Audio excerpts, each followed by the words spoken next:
Rarely I end up buying a brand new phone when it comes out, but with a small trade-in, I did with the Samsung S24 Ultra. After almost 2 years of using this phone, I'm glad I did. Since this is my first phone review on here, I just want to talk about how I want to review phones conventionally, just like most of the reviewers on the market, but I want to put a focus on gaming.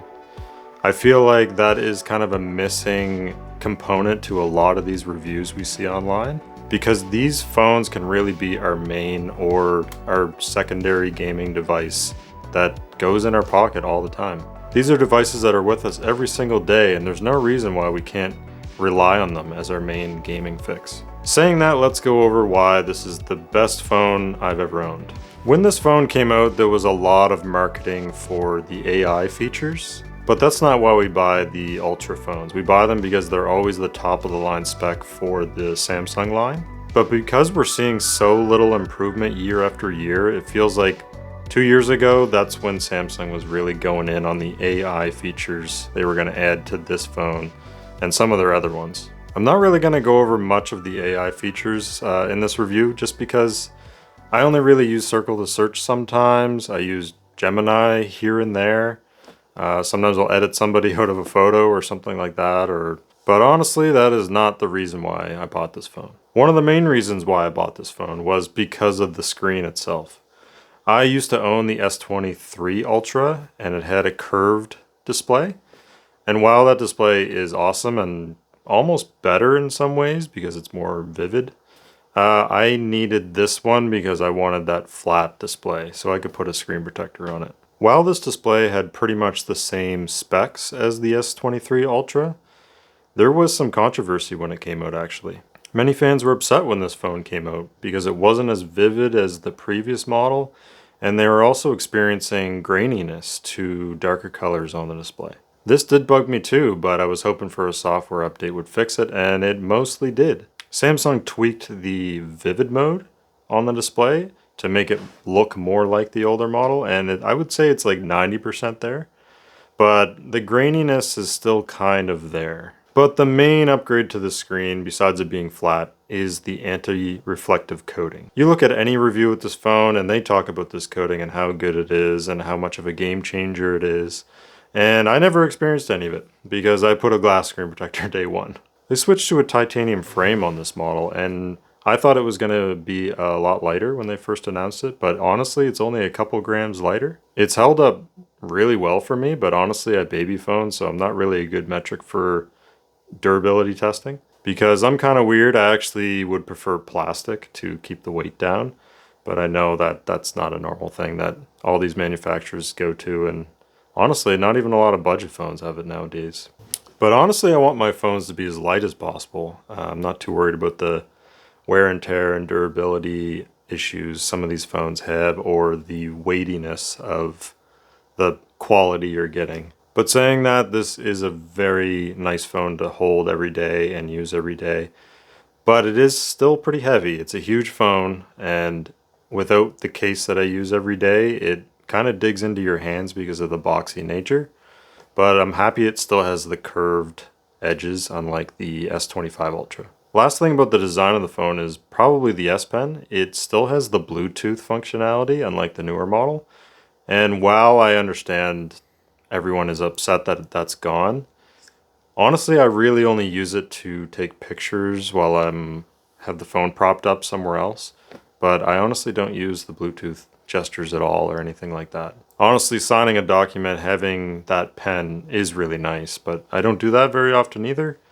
And I mean, maybe some adult coloring with the Samsung apps that it comes preloaded with. Other than that, I don't really use it much. For the longest time, battery life was amazing, up until the One UI 8 update. And I know battery life metrics are kind of subjective, and that's why I'm not going to focus on concrete numbers so much, but if I'm gaming or using my camera a lot, of course it's gonna be draining it. Speaking of charging, they're still stuck at that 45 watt charging speed, which honestly is good enough for me. Every day I usually just slow charge overnight. I don't really have to worry about topping up because I'm generally always near a charger anyway.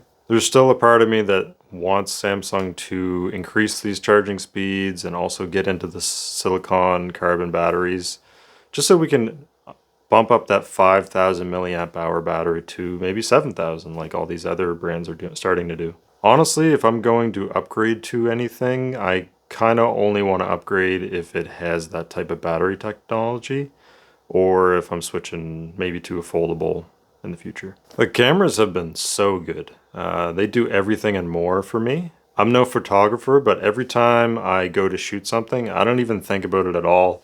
I just point and shoot. And if there's anything I need to edit afterwards, I can just do that. It also has the 5x optical lens that comes in handy. I never really go over 5x for anything, just to keep the quality perfect. I did experiment with the 200 megapixel mode, but honestly, I always get some weird artifacts whenever I do that. Here's like a latest example of me by the ocean. I took both the 12 megapixel photo, just point and shoot, and then I also shot the 200 megapixel, same shot right next to it. And you can kind of see this weird red shimmering going on. Not sure what is going on there, but generally I always kind of run into something odd. So I generally never use it. Fun fact, you're actually seeing the video footage of this phone right now. I actually use this phone for all my video for this channel. It's done a pretty good job, to be honest. I'm still figuring out like little settings to tweak, and I feel like it is getting slightly better. For instance, I used to shoot at the 8K setting at 30 FPS, but when you do that, if you go into the settings, it actually disables high bitrate videos. So what I'm doing now with this first time I'm doing it is actually with this video. I'm using 4K 30 frames per second on high bitrate, and I think it actually has more bitrate than the 8K video that I learned. So we'll see if this looks any better. Let me know, I guess. I've had zero performance issues with this phone. It's honestly what kept me from trying more phones in the period that I've had it. This phone's always stayed super fast day to day, very stable day to day. Calls are great, signal strength's great, GPS is great. When it came out, I heard some people were having connectivity issues, GPS issues, but I've honestly never experienced that. Finally, let's get to gaming. This has the Snapdragon 8 Gen 3 chip paired with 12 gigs of RAM, because I have the 512 gigabyte model. This chip is sort of the top chip right now for supported Adreno turnip drivers. This gives us great driver support for emulating pretty much any system on here, and especially emulating Nintendo Switch. If you have any of the S25 models, they actually have the Snapdragon 8 Elite chip.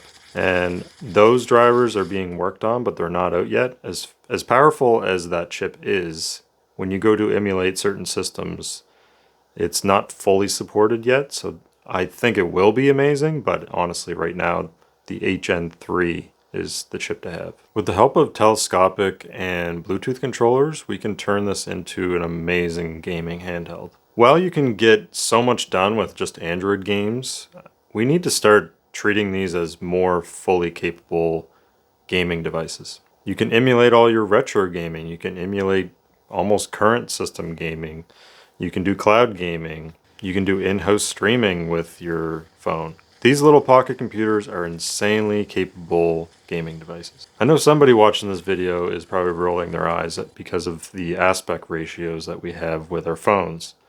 But honestly, with these new OLED screens, the black bars really do kind of just melt away for me once you get into the game.